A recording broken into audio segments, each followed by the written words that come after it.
C'était un jeudi 26 septembre, au large des côtes gambiennes. Une des rares fois où un bateau embarque sans trace d'arrivée. Il s'agit bien plus qu'un retard. Le bateau le Joola, triplant le nombre de ses passagers, chavire en cours de mer avec ces derniers. La catastrophe était sans précédent et la nouvelle bouleversante. Transportant 2000 passagers au lieu de 550 à son bord, un orage fait basculer l'Odyssée dans l'horreur aux environs de 23 heures. Les morts se comptaient par centaines puis par milliers.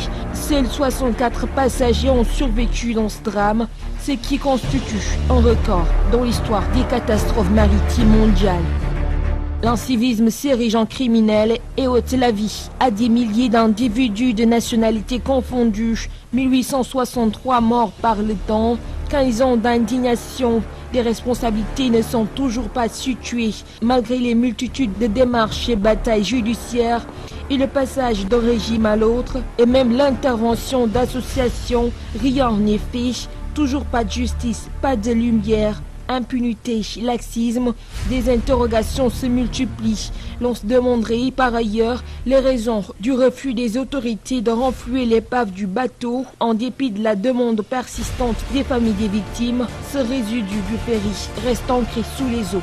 Il devient en retour un cauchemar pour ces familles car ignorant ce qui se cache derrière cette épave. 15 ans jour pour jour, le temps passe et les souvenirs restent.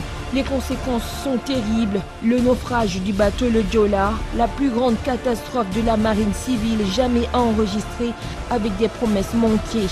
Tel est l'exemple d'un drame commis sans aucune punition.